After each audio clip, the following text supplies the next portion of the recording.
আসসালামু আলাইকুম। আমরা আজকে সুদূর বরিশাল থেকে চলে এসেছি বরগুনার তালতলী উপজেলার শুভ সন্ধ্যা সি বিচে। এই যে এখানে সুন্দর পরিকল্পিত একটি ঝাউবন আছে, বিশাল বিস্তৃত এক ঝাউবন। ঝাউবনের মাঝখান দিয়ে সোজা একটা রাস্তা, এই যে রাস্তা, এই রাস্তাটা একেবারে সি বিচে এসে পৌঁছেছে। এই যে রাস্তা দিয়ে অনেক বাইক, ইজি বাইক, সিএনজি এগুলো যাচ্ছে। আমরা এখানে আজকে একটা পিকনিক ভাইব নিয়ে এসেছি। যেমন বাসা থেকে আমরা মাদুর, তারপর একটু চা, স্ন্যাক্স এসব নিয়ে এসেছি আর কি, কিছুক্ষণ কাটাবো। এই যে আমার পরিবারের সদস্যরা আছেন, সামনে বিশাল সমুদ্র, বিশাল বঙ্গোপসাগর, ছোট ছোট ঢেউ আছড়ে পড়ছে। যেহেতু শীতকাল, আজকে সকাল থেকে সূর্যোদয় একেবারেই হয়নি, এমনিতেই শৈত্যপ্রবাহ চলছে। আজকে 3 জানুয়ারি 2025 খ্রিস্টাব্দ।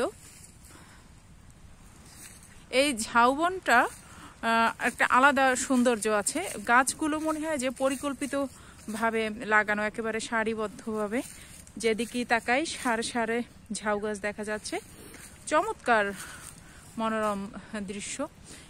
পর্যটক খুবই কম। কুয়াকাটা যেমন ক্রাউড থাকে, এখানে একেবারে নিরিবিলি পরিবেশ, নিজেদের মতো করে উপভোগ করার মতো একটা জায়গা।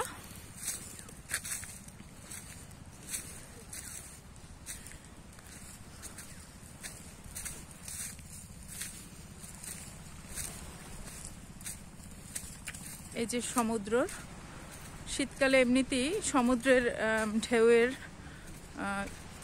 ঢেউ একটু ছোট ছোট ঢেউ থাকে। বর্ষাকালে ঢেউয়ের তীব্রতা অনেক বাড়ে। একটু সূর্যের আলো থাকলে স্পষ্ট দেখা যেত। সবকিছুই মনে হচ্ছে সকাল 6টা-7টা বাজে, এরকম একটা পরিবেশ।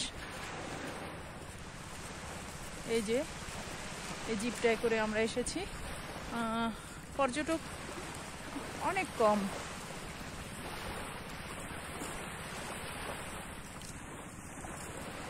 এই যে ঢেউ,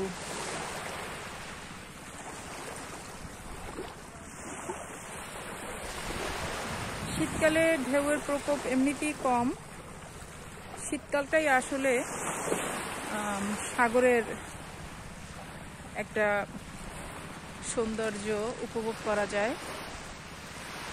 পানিটাও বেশ ভালো থাকে, একেবারে কাদা কাদা থাকে বর্ষাকালে, গাঢ় কেমন। এখন কিন্তু পানিটা অনেকটা স্বচ্ছ।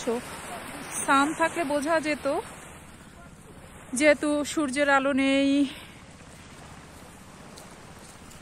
আমি এখন আবার আমাদের সেই ছোট্ট জায়গাটায় ফিরে যাচ্ছি। এই যে 3টা কুকুরও ছিল আমাদের সাথে আজকে, ওরা আমাদের সাথে স্ন্যাক্সের ভাগিদার হয়েছে আর কি। হ্যাঁ, হালকা স্ন্যাক্সের পরে তারা এখন রেস্ট নিচ্ছে। এখন আমরা ইনশাল্লাহ যাব কি জানো, আরেকটা পর্যটন স্পট, নিদ্রা যাব আমরা ইনশাল্লাহ। নিদ্রা